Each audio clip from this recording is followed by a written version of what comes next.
You sitting on the couch, Ashy, you're watching TV and your life is passing you by.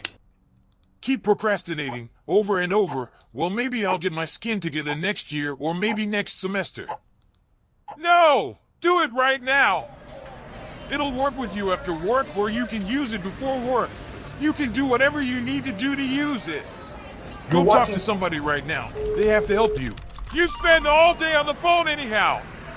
Why don't you go to the website that's going to help you in your future? All you got to do is pick up the phone and go to www.ashkickin.com. Why are you making it complicated? It's easy. Shop Ash Kickin online at www.ashkickin.com. 45 back to 23 men's bedroom energy. It really works. Believe me, this will be the best money you've ever spent. All natural, ancient formula for improved bedroom performance. Thank me later. Stop searching for solutions. This is it. It really works. All natural herbs and plants. Increase your potency and bedroom experience. Light the fire. Increase the desire. Life-changing. Relationship saver. Order your copy of Black Supremacy now. Available on Amazon.com. Written by Dr. William Dion James, a New York City educator and martial arts instructor. Copies are selling fast. Also, do not forget to add on Instagram, Dr. Will James.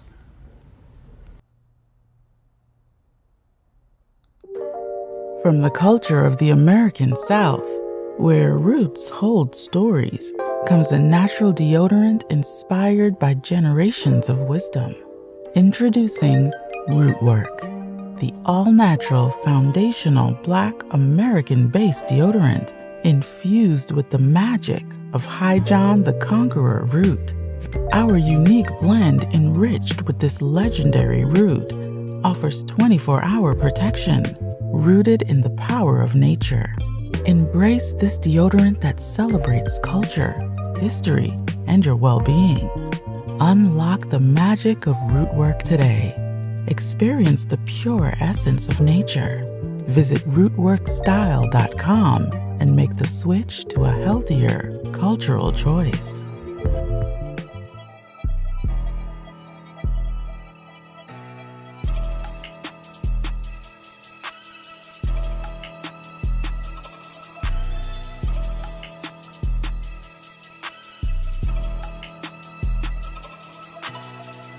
What's going on, guys? Welcome to another episode of Tariq Radio. I am your gracious host. My name is Tariq Nasheed. Glad to have everybody tuning in, ladies and gentlemen.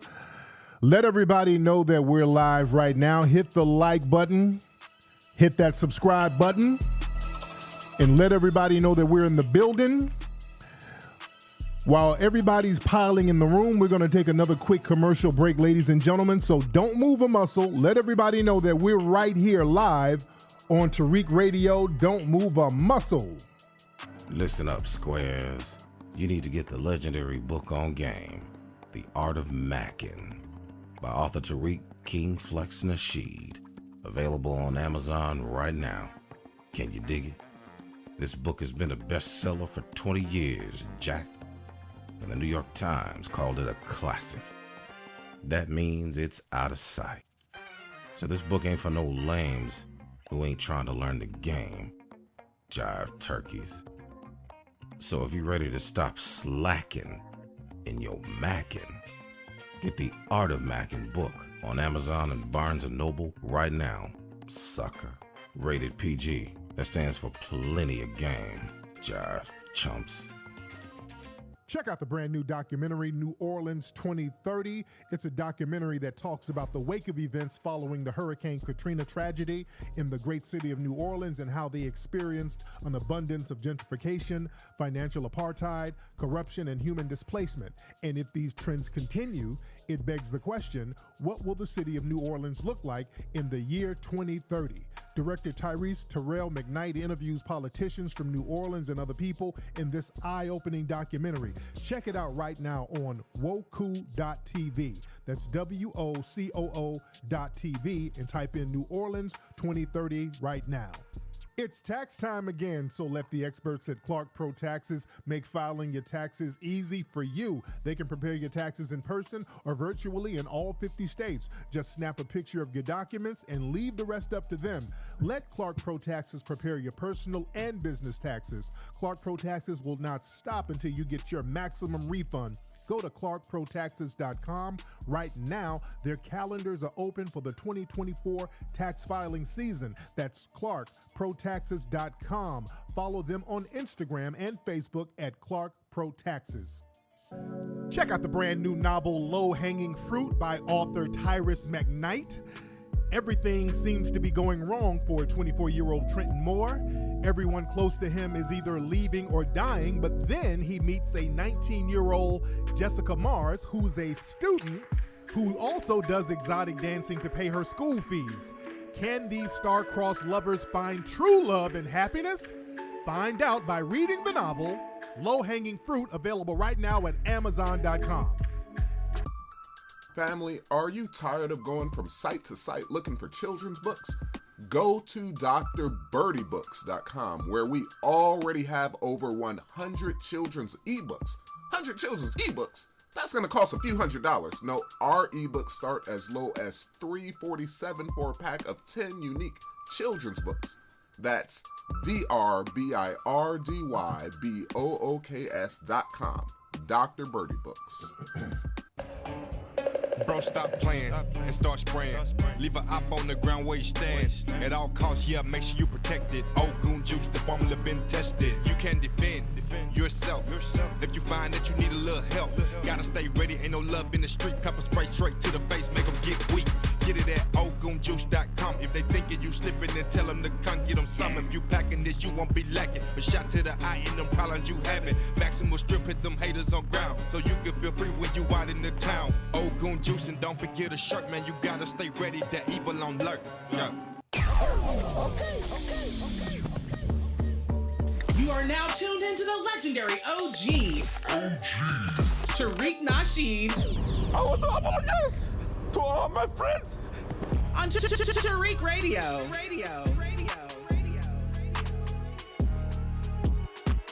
Where is Tariq getting all this cash? Listen up, squares.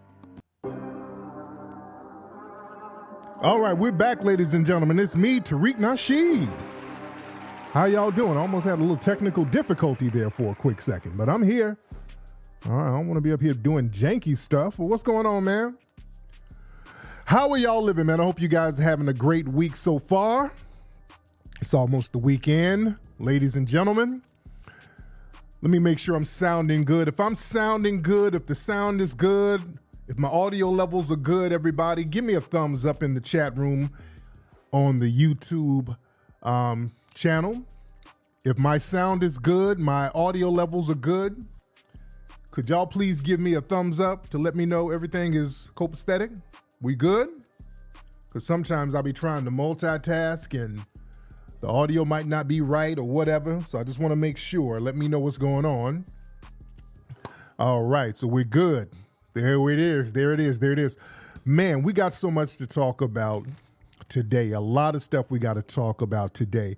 And when we get to 3,500 people, I get on camera.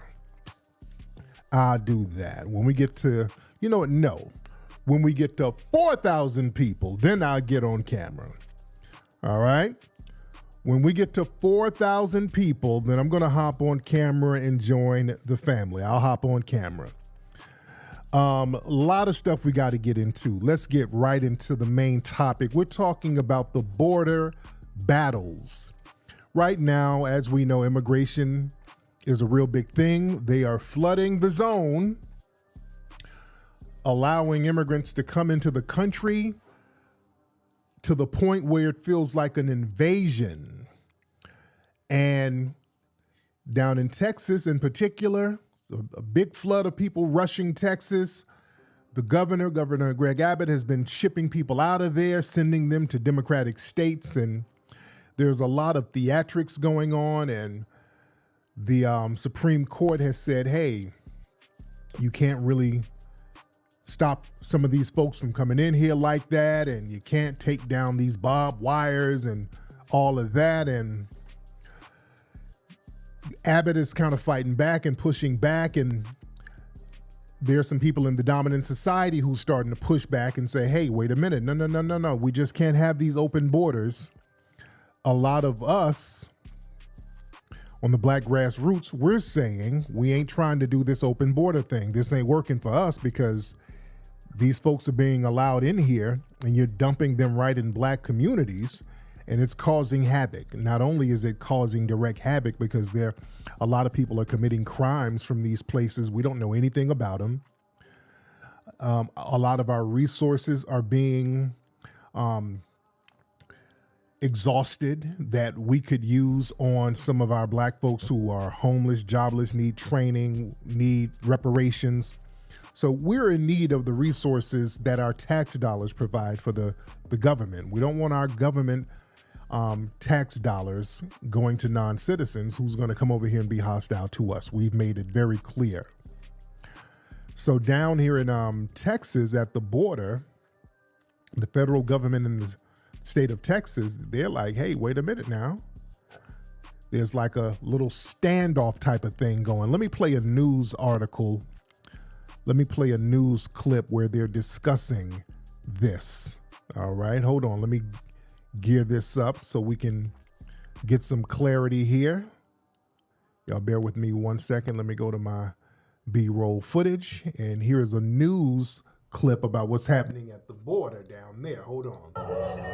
A showdown at the U.S. southern border between local authorities in Texas and the federal government over how to handle the influx of migrants. We're here under the governor's order in order to protect Texas. Texas Governor Greg Abbott continuing what's known as Operation Lone Star, a nearly 3-year-old initiative to deter migrants from illegally crossing into the U.S., from adding extra troopers like Sergeant Cordova at the border, placing floating barriers in the river, passing laws that allow state and local law enforcement to arrest migrants who entered Texas illegally, and the latest, installing razor wire along the banks of the Rio Grande.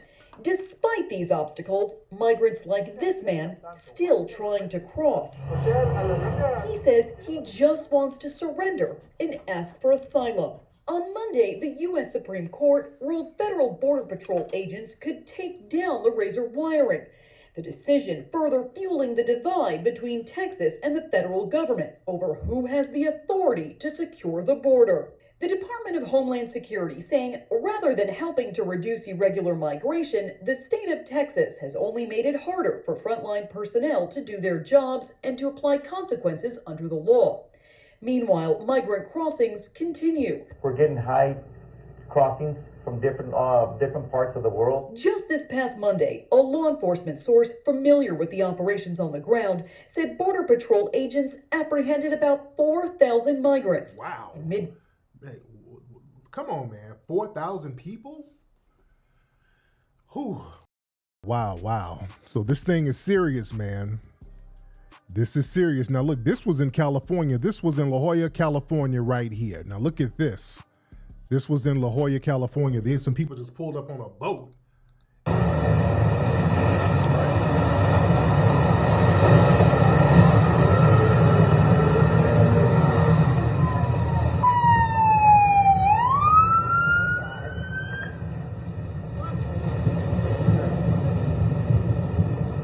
These are military age men. They just bust up on the shore from a boat and just run into the neighborhood.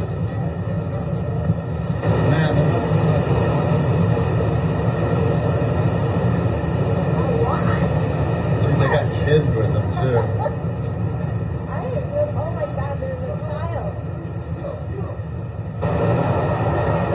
Yeah. And left boat. Whose boat? Come on now. Somebody's funding this stuff. How you get a boat and they just leave the boat out there. All right. So, man, this is getting crazy. This is insane. Folks are just being allowed, and the operative term is being allowed. They're being allowed to flood the zone, ladies and gentlemen. And Again, the operative term is being allowed, especially in Texas. You know, that's the hot spot. And the thing is, family, this is an invasion, but it's an invasion that's being allowed. You know, they're going back and forth with the state and the federal government, but the bottom line is this stuff is being allowed. Let me show some more articles real quick just to drive my point home.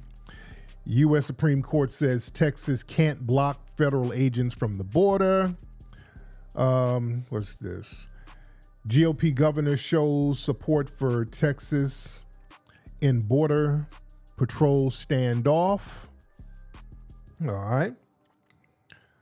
So it's getting real heavy. It's getting very heavy. Family, and I talked about this before. Why are they allowing this to happen? This is a desperation move. Look how desperate it is. This is a desperation move to allow these people to flood in here the way they're flooding. Now, why is that? Why are they allowing this to happen? Well, this right here, this is the reason why. Look at this. I want y'all to really look at this. This came out a couple of days ago. The U.S. black population grows by 32% in over 2 decades, reaching nearly 48 million, and I think it's more of us. But our numbers are growing naturally, while those in the dominant society, their numbers are dwindling. Now, they're letting all these people over here flooding the zone. Now look at this article in Texas. All right, look at this. The Texas teen birth rate rose for the first time in 15 years after the abortion ban, largely affecting Latinas. Hispanic women and teens delivered 84% of all additional babies in Texas from 2021 to 2022. All right. So they're letting you know what the deal is. They're allowing these folks to come over to boost up white numbers. All right. What they're doing, they're letting them over here. No, some people are saying the white folks don't want them over. No. They're going to go through a hazing process when they let over these ethnic others. No, y'all better understand history. Understand history. This is history repeating itself. You'll get some groups who are white or standby white. They come over. White society don't let them come in their neighborhoods. They always got to go to the black neighborhoods. They go through a little hazing process. They have to give up their former cultures, lighten up a little bit, start to speak English a little better. Then they get that white classification. They get the white certification. They get to be allowed into whiteness and boost up those white numbers. That's all this is about. This is to boost white numbers, ladies and gentlemen. I want black folks to be very clear on this. This is why black folks should not be celebrating this. People like Plies and others, black folks shouldn't celebrate this. This folks are coming over here to boost them white numbers. So these Hispanics, they're white enough. They come over, get the population a birth boost. Those offspring are going to identify as white, and that's going to boost those white numbers. The Italians did it. When the Italians came over, they weren't really considered white. They were called guineas and all of these other names. Then they allowed them into whiteness. The Greeks, same thing. A lot of these other groups, Dr. Claude Anderson has been warning us about this stuff. This is to boost their numbers. This is something that we should not be supporting. This doesn't benefit us in any way, shape, form, or fashion. It is ridiculous and damn near suicidal for black people, I'm talking about foundational black Americans, to be supporting this immigration invasion. That's absolutely asinine. Literally, we don't benefit from that whatsoever. Let's be real. We really don't benefit. This is a shot in the foot for us. This just shoots us in the foot all the way around. Yeah? And we see the resources they're giving these folks. Any black person celebrating this, we are looking at you questionably. We don't benefit from this at all. This harms us all the way around. It takes resources from us. We're getting flooded with folks who are part of the criminal class who we don't know anything about. And they're committing these crimes against foundational black Americans. And then after a couple of years, after they've eaten up all of our resources, they'll be looking at us talking about, hey, I came over with nothing. How come you're not doing as good as me? They'll be talking that stuff after we didn't sat here and helped them and our elected officials. See, we're not playing that game, family. Somebody said black Americans voted for this. Well, no, it's a different day now. It's a brand new, different day, ladies and gentlemen, and we're becoming more politically and culturally sophisticated. We're not going for this. And we're letting our black elected officials know, hey, you guys are going to have to get up on it. We're not playing these games with you. Now, I'm still planning on doing an event out there in DC. I'm still kicking the idea around. I'm still leaning on a green light for it because I saw our brother Marcel and some other grassroots brothers and sisters out there in South Carolina pulling up on the politicians. They had some events out there and they were pulling up on them and the NAACP saying, hey, what's up with those reparations? We're keeping the reparations conversation afloat. And the NAACP kicked them out. They were making them leave and they were very aggressive to the brothers and sisters talking about reparations. But you had people out there, some Palestinian protesters, people protesting about Palestine. They were perfectly fine with that. So we need to have our own thing popping where ain't nobody putting us out and we can get with like-minded brothers and sisters who can boost that message of reparations. And I think it's very important for us to get on out there to DC this June to have a reparations rally and a Juneteenth cultural event. Just tie it all in together. Ladies and gentlemen, it's very important because it's getting real out here. The game is getting very real out here and we got to stop playing around.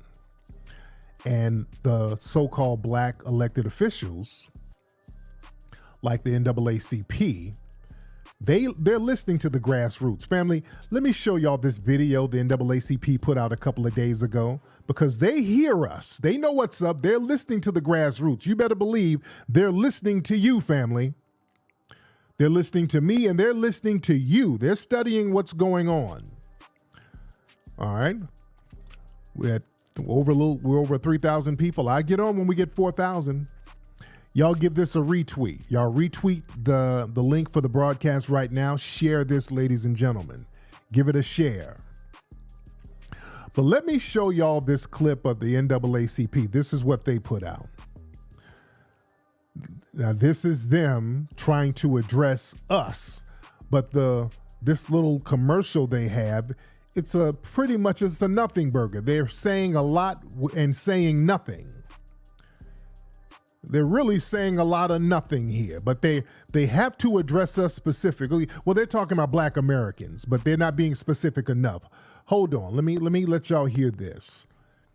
Because they know African American ain't working. So they're trying to beat around the bush, but they have to acquiesce. Hold on. It's one thing to thrive, but it's another thing to do it for us. What does it mean to be black and thriving? It means basking in our culture, our unique influence, our rhythm of joy. Okay, boy, it's a lot of talking. What we get? It means celebrating our community, our alma maters, our villages of pride and excellence. It means Wait a minute. Wait. Hold I just caught something. Wait. They keep saying our and we. Some of these people look kind of tetherish. Is that a white man or just a light-skinned man in the middle? Okay. All right. Some of these people look Latinos. It's a lot of our and we in here. It means taking center stage, painting the town black, setting the standard on what it takes to be bold, talented, and revered. It means putting Black America first. No need for beginner's luck. We've Okay. been doing this. Oh, Lord. Stop it. Culture for community. We stand in the gap. We stand firm in our contribution. What the hell are these two dads? What is this? What in the two dads is this? See how they're throwing these little subliminals and symbolisms with all this other stuff? Past and present. No. We advocate. We represent. We recognize. You advocate for what? You represent what? You recognize what? Look at all of these nothing burgers. They're just saying stuff. And when we vote, we vote. No. We represent, we recognize, and when we vote for what? Notice they haven't said what we're voting for. Just vote because they recognize and no. We advocate for what? NAACP? No, this is a nothing burger. We advocate. For what? We represent. For who? Who you represent? Wait, and look at that. Cancel student debt. Look at what, no. We didn't ask for that because canceling student debt, that's for everybody. Okay? They're trying to be slick. Hold on. We recognize. And when we vote and vote and vote again to make democracy work. No, we don't vote and vote again. That's that John Lewis stuff. We don't vote like you never voted before. No, vote and vote again. No. Notice they're not telling us anything to vote for. And vote again. Oh yeah, they got a little trap beat that's gonna, I guess, appeal to the stimmy check crowd. To make democracy work for Black America. And we make that happen because of you. Wait, does that look like a foundational Black American, ladies and gentlemen? That's clearly not a foundational Black American right there. The lady, I don't know, but the dude, no. Because of us, because of them, we make good happen for culture, for community. Boy, this is vague as hell. Woo. Man, that was so damn vague. That was vague as hell, wasn't it? That was a whole bunch of nothing. They just didn't say anything. We represent, we advocate, we see you for the culture. They just said a bunch of buzzwords that don't mean nothing if you don't put it in no context and then put a bunch of tethers on here. We see you. We represent. We is advocating for y'all. We hear you. That's why you's gonna have to get out here if you want that stimmy check. You's got to vote and vote some more and then vote some more. And we is gonna represent because our culture is all that and a whole bag of chips. That was horrible. Is this supposed to be your Black outreach? These folks invading our borders, y'all got job training, you got housing. Boy, y'all got a lot of very specific stuff for these people. We're gonna have some free medical care, tangibles. When these folks are flooding the zone, you're not giving them vagaries. You're giving them stuff that improves the quality of their lives, very specific stuff. So when we're like, hey, give us some of them damn tangibles. No. We're gonna give you diversity, culture, advocacy, representation. These are just ideals. These are not tangibles. You see? These are not tangibles whatsoever. So we're not going to play the game with these people. We're not playing those games. Good Lord, man, we got to get back out to D.C. Dude, we got to get back out to D.C. We're almost at 4,000 people. We're getting close. Like I said, when we get 4,000 people, then I'm going to hop on camera with the family. I'm going to hop on camera. Everybody give us the thumbs up. Give us a like. Give us a thumbs up, ladies and gentlemen. Let everybody know that we're live right now. Let everybody know that we are live right now, ladies and gentlemen. Now, a lot of us, we're letting the dominant society know, hey, man, we got to get them tangibles. We're letting the Democrats know specifically because they're campaigning to get us to vote for them the most. So we're letting them know, hey, man, if y'all got to come through with them tangibles. Y'all got to give us something. Since y'all want to have this black outreach, no. Just do the same thing that you're doing for these other groups, do them for us.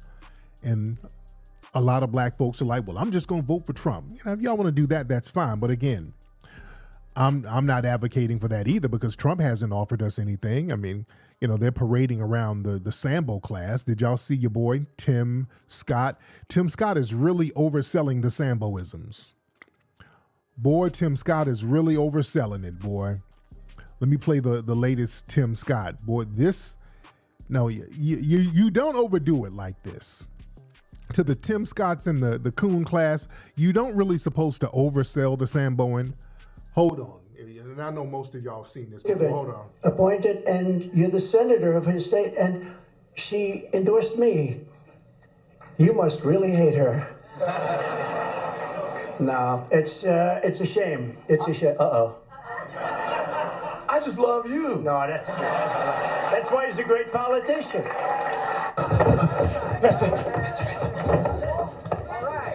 Vamos! Did you ever think that? Oh, Lord. Dude, come on. Tim Scott, brother. Damn. Tim Scott. Dude. Boy, you are overselling the Samboisms, brother. It don't take that much, brother.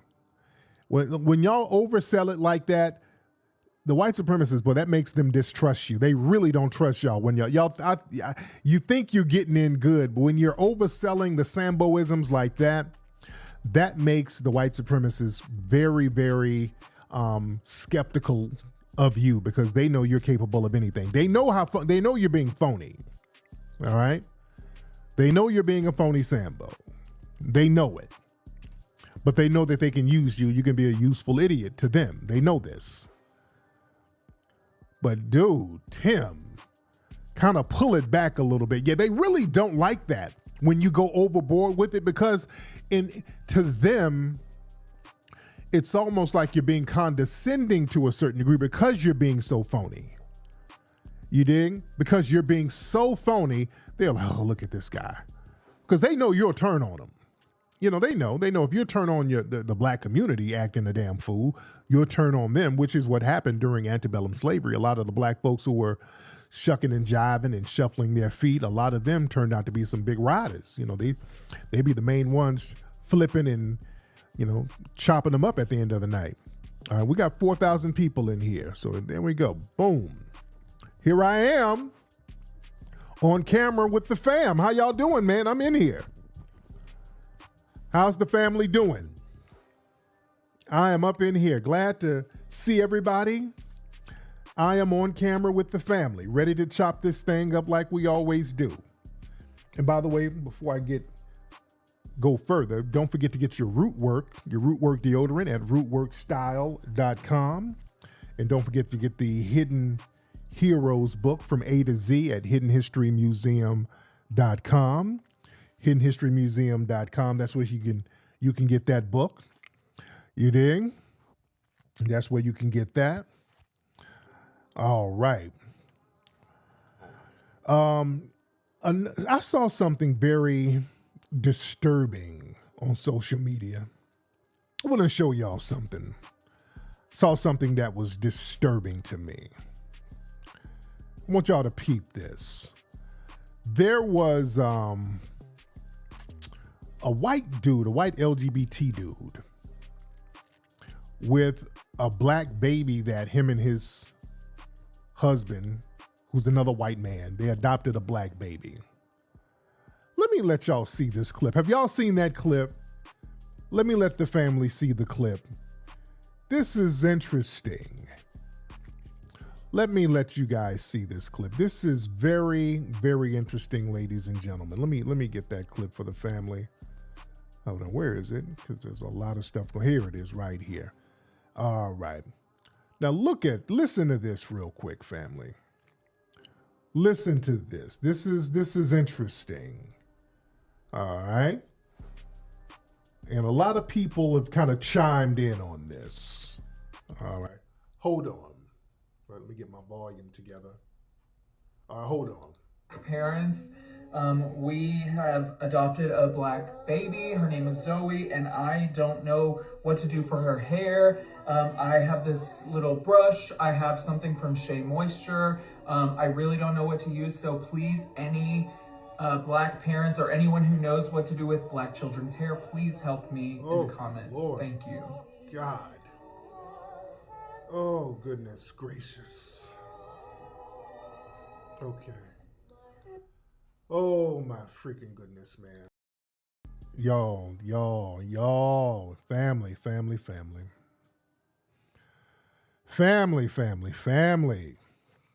Where my parents out there? Boy, don't that kind of make you cringe a little bit? A lot of people saw this, and a lot of us, it's cringing a lot of us. Oh, God, man, y'all don't understand. This has triggered my anxiety. Oh, my goodness. Where do we start with this, family? Family, where do we start? There's so much to unpack here, family. Oh, my goodness, there's so much to unpack. Oh, goodness. Ugh. Number one, the baby's 7 weeks? The baby looks like a newborn. First of all, how do these folks get a fast track to our babies like this? Miss me with that black folks don't want to adopt and all that. No, they prioritize these weird ass people to give our babies to them. First of all, a baby that age, you don't need to do anything to their hair. Yeah, the baby looks like a real newborn. There's nothing wrong with that baby's hair. First of all, what the hell are you talking about? What do I do with this baby's hair? Nothing. Not a damn thing. Well, I got some Shea Moisture for this black baby. Nothing. You don't do nothing with the baby's hair that age. They don't need anything done to their hair. They don't need anything done to their hair. Lord, and he's acting all, the baby, look, baby hair is so soft. He's up here acting like it's just so hard, and he got this hard ass brush. Oh, goodness. Y'all don't understand. This has triggered my anxiety. Oh, he got this hard brush on this baby's head. What the hell? Dude. Hold on. Let me go back. Man, no. Hold on. Let me go back again. Parents, we have adopted a black. Yeah, okay, yeah. You know, this brush on this little baby's head. No. Baby, her name is Zoe, and I don't know what to do for her. No. Right there, they're pulling the baby's good freaking grief. Look, I pulling the baby's hair. Little brush, I have something. No, that brush is all hard looking. The brush looks hard. I really don't know what to use, so please. Oh, black. He's holding the baby like some kind of rag doll or something. Yeah, the baby has a soft spot. Man. Knows what to do with black children. Look, the baby, goodness. The hole in the baby, just weird. It's just weird, man. Tara, please help me in the comments. Thank you. Okay. Okay. You know, this all of it disturbs me. Yes, it's like it looks like a dog brush. What kind of brush is that? What the hell kind of brush is that? Yeah, what kind of brush is that? Oh man, he's tugging on that little baby's head like that. You're not holding the baby right. You're holding the baby like an object. Little babies like that, that's a newborn. That baby has to be up on somebody, man. I'm a father. I got a house full of kids. Now, that baby, beautiful baby. Boy, God damn, man. Just everything about that is cringe. Yeah, he's not holding the baby right. That baby has to be on somebody's chest. Poor baby. Oh my goodness. Wait, look at the picture of the baby with the dogs. Oh, wait. Nikki the God is showing me something. Hold on, beloved. Hold on. Wait a minute. Oh, God. Hold on. So there's other pictures of them. Hold on. My sister, Nikki the God, has some pictures. Hold on. Let me show. I haven't seen these. Let me see these pictures that our sister Nikki the God has. This is troubling, family. These are some other pictures of this couple. Okay. Oh, see, yeah, it's like they treat the black children. They're like pets to these people. All right, now look at this. Is my sister Nikki just sent this. All right, so they got the dogs. Everybody's holding dogs, and they're holding the baby as if it's equivalent to a pet. Oh goodness, Lord. Okay, so the baby is like, oh goodness. The baby is like a pet. Hold on, wait. They got the dogs down here. Good freaking grief. Okay, oh goodness gracious, man. Oh Lord. Man, Lord. God. Okay. Listen. Okay, that's them and the poor baby. This baby is looking like somebody black help me. Poor baby. This baby is like somebody black help me. Listen, family. This is performative. Him getting on here, listen, I have a black baby and I don't know what to do with this baby's hair. Oh, I got this black baby and I don't know what to do. This is them using the baby for material. This baby is being used as like a pet, a clout chase. They're using the baby. It looks like they're using this poor child for content. Hey, look at us. We're trying to go viral. We're two non-binary parents raising a black baby. Let me give y'all something. And then fidgeting around in this baby's hair. Family, let me tell y'all something. Let me tell y'all about white supremacist society. Let me tell y'all something. Let me give y'all some historic game. I know it's disturbing, family. And us watching this, they're making it seem like it's innocent. And even in the comment section, there's some other white people. What are y'all black people so bent out of shape about? What have you been? I mean, he's raising a black baby. He's raising a baby. Nobody black would adopt it. I mean, come on. What are you so bent out of shape for? He's just trying to get information on how to do the baby's hair. This is the clout chase. Let me tell you something about that hair thing. Black folks, let me break something down to black people for a minute about the black hair thing. Let me tell y'all something, black people. Oh, goodness. Yeah, just thinking about that baby. Listen, family, this whole thing, Black folks don't adopt babies. Listen, we take children in all the time. We always take children in. Miss me with that. We take children in all the time. They fast track these black children to these white families because they're in demand. A lot of these white families want these little black kids so they can treat them like pets. But let me tell you something, black folks. I want y'all to understand something from a historic standpoint. Historically, in white supremacist society, there's always been a superstition where white people in the dominant society, it's always said that it's good luck for them to rub the hair of a black person, particularly a foundation of black American. Did y'all know that? In white supremacist society, going back centuries, it's been a superstition that white people can get good luck by rubbing the hair of black people. You understand? That's why the guy in the video, he wasn't making the video for us. This was him showing out to his white buddies. Like, hey, look at me. You understand? Like, hey, look at me, look at me. In white supremacist society, rubbing the hair of a black person is seen as good luck. A lot of y'all don't know that. Yes. I want y'all to Google that and look that up. It's good luck to rub the hair of a black person.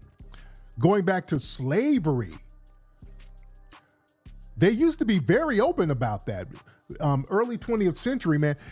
The early baseball teams, the whole concept of the bat boy and the water boy, it would be black people.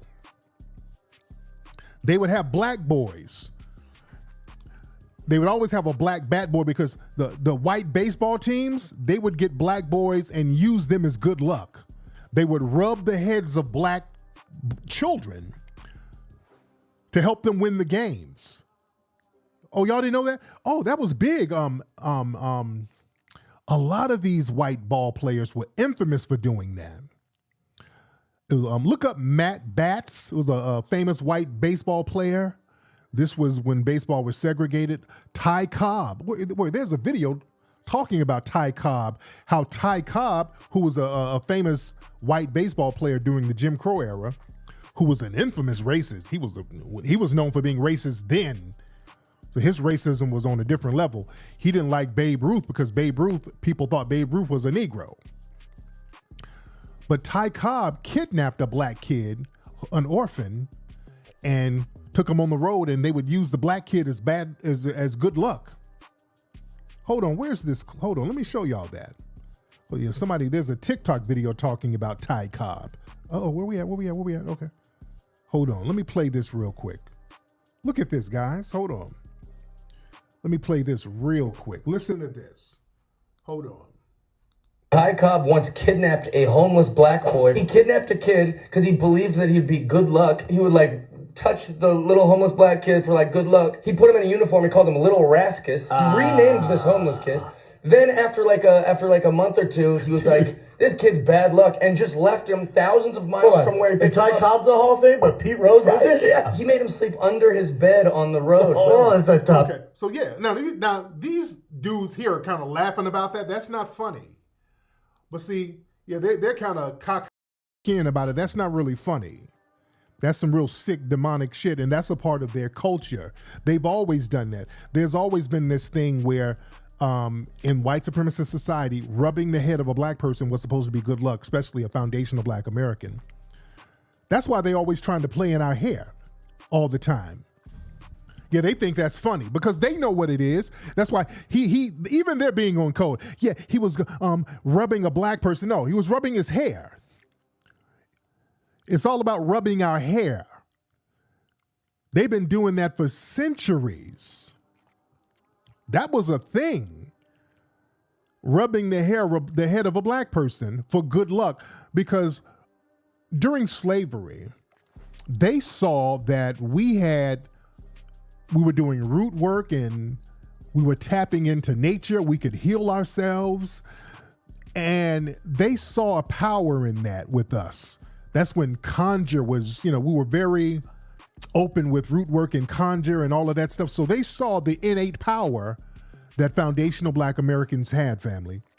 They looked at us and they said, these people who we are using all of our military might to subjugate, these people have survived us and our systematic targeting of them.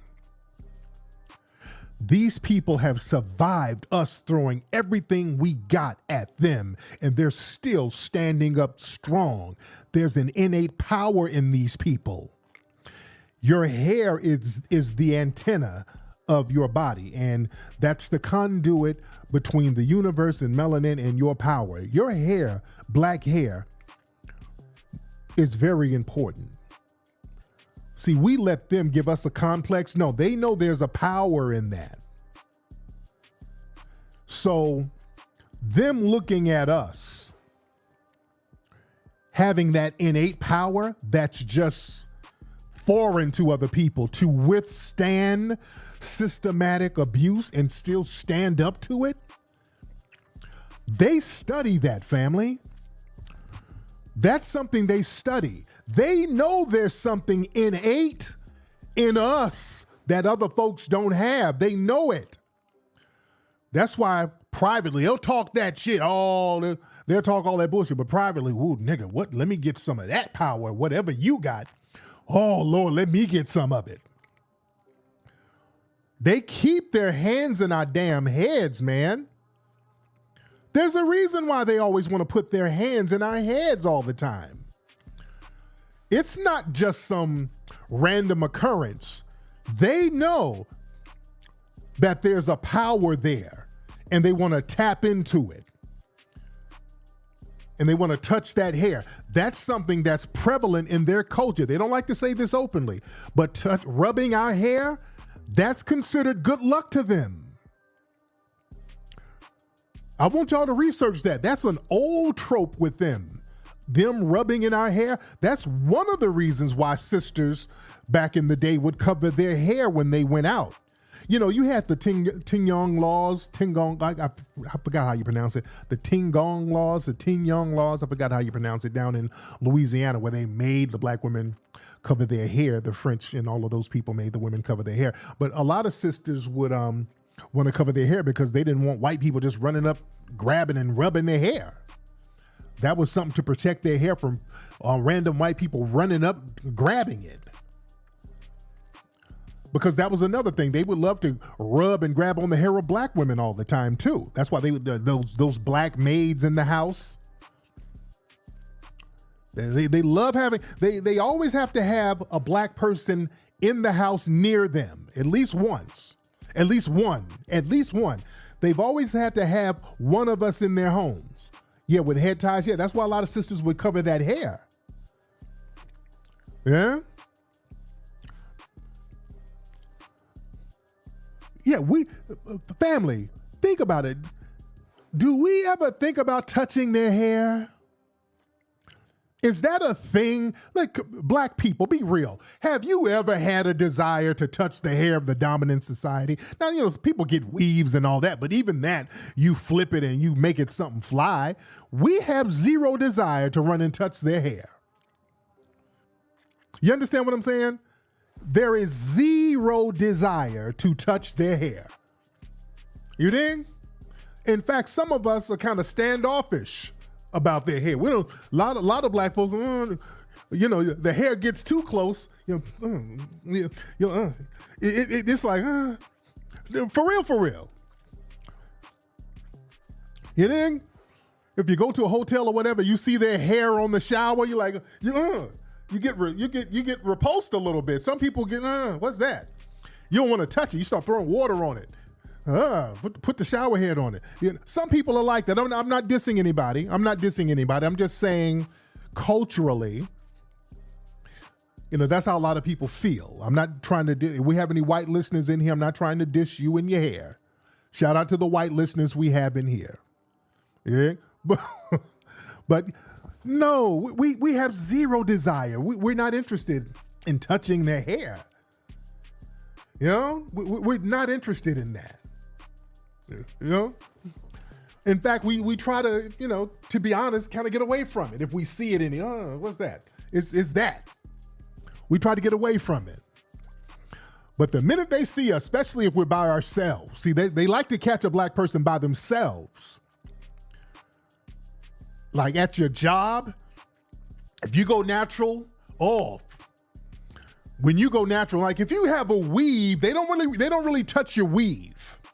Understand? If you have a weave, they don't touch your weave, sisters. Sisters know what I'm talking about.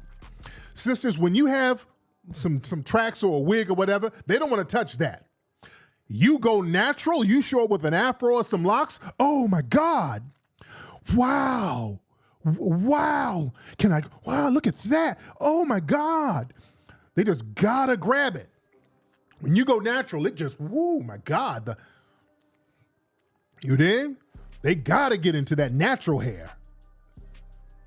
They gotta get the power of it. Boy, they gotta transfer that power over to them somehow. Yeah? So, yeah, they do it with sisters and they do it with children. See, they used to do it with any black person, particularly old black men. They would do it with old black men. They would have a designated Negro. Some of these ball teams, they would have a Negro who would be the mascot. Some black folks, there's a book, in Texas. Oh man, there was a book that talks about, it was a brother, old black man who was the mascot of some football team down in Texas. And before the game, he would walk out there, bend over and let them rub his head for good luck. There's some sick shit going on out here, man. So they would use old black men back in the old Uncle Bens and all those Negroes. They would use them. After the 1960s, we say, hey, none of that's not happening no more. After the 1960s, we had the Black Power movement. Black people got real defiant. We said, hey, not only am I going natural, I'm going to go big natural. I'm going to have a big ass afro, and I dare you to touch this afro. I dare your ass to touch this afro. You come over here. Yeah, my hair is real big now. Touch it and watch what happens. See, they weren't touching them afros back in the 70s. That's one thing you didn't see. The white supremacists weren't walking up on brothers touching them afros. They're like, oh, okay. Well, that's too much power. Now he's going to use some of that power on my ass. Yeah? But yeah, they'll do it with children. I've had people do that to my kids. I'm like, oh, shit, hold on. People see my kids, especially when they were young. Asians do it too. Yeah. Oh God, well, look at this here. And they start rubbing the hair and yeah. So yeah, they love doing that to black children. They do that to black children now. You know? That's why we always make the joke about when women start bedwenching, the zaddies don't want you to have a weave. Like, oh my God, take it out. I want your fro. They want to rub all up in your hair. You see these videos of these bedwench videos, the zaddies are always messing around in the hair. The zaddies are always rummaging around in the hair. Remember Michelle Williams? They were clowning her from Destiny's Child. Her zaddy was playing all in her hair and doing all types of weird stuff. Yeah. But yeah, over in Asia, they got shops over in different parts of Asia where they make the Asian people's hair, they make the texture like ours. They have shops over there in Korea, China, Japan, all over Asia where they texturize people's hair over there, the Asian guy's hair, so their hair can look like ours. Yeah? It's an interesting dynamic. But they know there's a power there. See, they got us having complexes about our hair. No. Y'all stop letting them give us a complex. Don't let them give you no complex. They understand what the power is. The innate power. They understand our innate power. Yeah? Just like the movie Avatar. Remember the movie Avatar? They were connecting their hair to the trees and to nature and all of that. They understand that we have a certain connection to nature. They understand that. They understand that. They understand because of our hair, and it's like our antenna, it taps us into different energies, man. They study this stuff. Black people, they understand, man, your shit taps into a whole different energy source. You see? I really want us to understand the innate strength and power that we have, especially as black people in general, as foundational black Americans in particular. You dig? I want us to understand that energy and power that we have. We are told not to tap into it. Yeah, the nine ether, that nine ether hair. You dig? We have a conduit that gives us a certain strength and a resolve that a lot of folks just don't have. Yeah? And they know that. The dominant society, they know that. They know that more than anybody because they study us. You best believe they study everything we do. You understand? And they really like trying it with us foundational black Americans. It's really us. To really, because they know that we have a certain strength that other black folks around the planet don't really have. And that's not to denigrate. I'm not trying to denigrate nobody, but they understand us as foundational black Americans. For us to survive everything that they've thrown at us, there's something in here. There's something in our spirit. There's something in there that they've been trying to, they got to try to tap into it.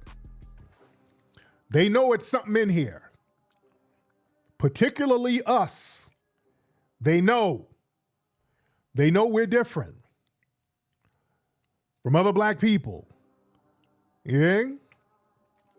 That's why us delineating has caused so much havoc with people. Notice us just saying, hey, you know what? We're recognizing our own ethnic group. People are losing their damn minds. Oh my God, why? This is so divisive. Oh my God, why are y'all doing this? They understand because now when we start delineating, we're concentrating our power and we're recognizing our power and we're concentrating it on us first. That's what they don't want to do. They don't want us to do that. They're like, hey, these niggas are realizing who they are and they're realizing what their strengths are and they're getting codified with that power. That's going to be a problem. We got to bust that up. Y'all MAGA. Y'all sound like MAGA. You know, they got to throw all of this bullshit at us, but they can't control codification. They can't control how we identify ourselves. That's why us, the delineation movement, and us looking at our FBA lineage, they're kind of shaking in their boots. They don't know what to do. They can't stop us from recognizing our lineage. So that's why there's always this propaganda. Oh God, you guys are divisive. Oh God, why are you so divisive? We are all one people. There's always this barrage of stuff thrown at us because, don't let us get to recognizing who we are, because we start consolidating that strength and focusing on consolidating that strength and building and using it to stay codified to empower ourselves. They're like, that's unstoppable. They know that's unstoppable. And what we do with our lineage, what we've been doing recently, we've been picking out folks who are not of the lineage, not letting them get a taint on us. You see? That's another thing they hate. See, they're used to dumping folks on us and getting trash from other places and dumping it on us. And now we're saying, no. We have a cultural pride that we want to maintain. So we have riffraffs within our lineage. We're going to have to deal with that, like the sexy reds, and we got to deal with that. But we're not going to deal with extra. So if there's riffraffs from other cultures, you're not going to dump them on us. We're taking those out of the mix. We're taking that out of the mix. That's why a lot of the tethers get upset when they commit crimes and we point out, that person ain't one of us. Hey, that's divisive. No, it's not divisive. That person ain't one of us. All right? We're not letting anybody dump any trash on us. All right? We're not going to do we all black when it's something negative. No. See, that's a part of having a cultural continuity where we don't let other people dump their trash on our culture because people don't let us claim it under their culture, so we're not letting other people do that with us.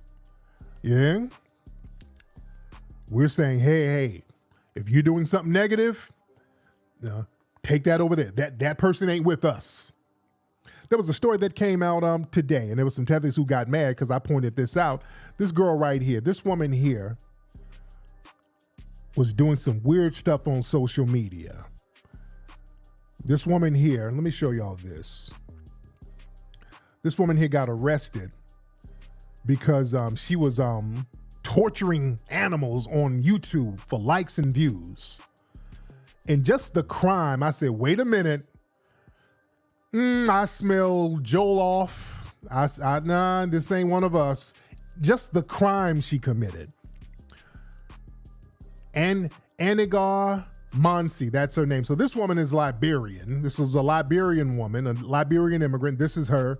So she got arrested because she was on YouTube doing like some fetish videos, a Pennsylvania woman, 27. Now, none of the articles mention she's Liberian, by the way.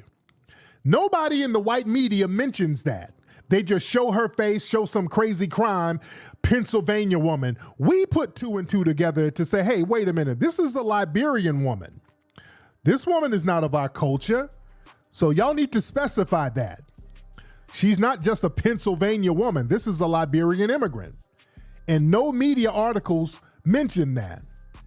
So she was torturing animals. And let me show you, I can't show you, but I'll tell you what she was doing. This is her right here. She would gut animals, and it was a sexual fetish thing. And from what I understand, she would pluck the feathers off live animals. And I think she did some zaddy videos too, some bed winching videos with a zaddy. This woman was doing this as a sexual fetish. She would do these videos, and like all these freaky white dudes would be watching, and she would be making these sexual references when she's killing these animals. It was real weird. And I'm looking at this, I'm like, no FBA woman does shit like that. That ain't no FBA woman stuff. Yeah, she was doing some real weird ritualistic stuff by killing these animals, making these sexual references. So we're like, hey, no, this is a non-FBA woman. Now, somebody talking about Liberians are FBA. No, they're not. Remember, Liberia, you had some free blacks go over there from here, but you had a lot of Caribbeans go over there, and you had a lot of African people from different parts of Africa who was over there in Liberia. So no, Liberia is Liberia. And people are like, well, why are you specifying she's Liberian? Oh, why? That's divisive. No, it's not divisive. It's not divisive at all, because when she was doing all that weirdo ass stuff, I mean, look at this picture here. Look at this picture. She has a Liberian flag in the back. All right. That's the flag of Liberia. So she was Liberian and proud when she was doing all that. Keep that same energy. All right. When you get them charges, but represent your flag. All right? Represent your flag. Stay Nigerian. All right? Yeah, don't put that on FBA yet. That ain't got nothing to do with FBA. No. We're letting them hold their own nuts, and that's what it is. All right? We still rock with our riders. But people doing all of this riff-raff, weird stuff, you're going to have to hold your own nuts. Anyway, man, let me get up out of here. We've had a great conversation tonight. Ladies and gentlemen, don't forget to go to rootworkstyle.com to get your Rootwork deodorant. Rootworkstyle.com, ladies and gentlemen. Rootworkstyle.com, and go to Hidden History Museum. And get your Hidden Heroes from A to Z book. Get this book, ladies and gentlemen, and also make your weekly or monthly donation to the Hidden History Museum, because that is an institution for us, by us, ladies and gentlemen. So definitely make your weekly and monthly contribution to that, because that helps everything. That keeps us afloat from the community. We need you, and we need to keep this thing going. Also, I'm going to keep people posted on what we're going to do about the rally in DC. If we do it, it will be in June. I'm still trying to finish Microphone Check. Microphone Check, the film is almost done. So, a lot of my energy is there right now, but I'm almost done. So now I can have some free energy to focus on some other stuff. So now we're looking at DC and getting it popping in DC. And we got to get a lot of support to do that, ladies and gentlemen. But anyway, man, y'all have a great week. Go to hiddenhistorymuseum.com. Papi Akute and Lala Vuve to the family.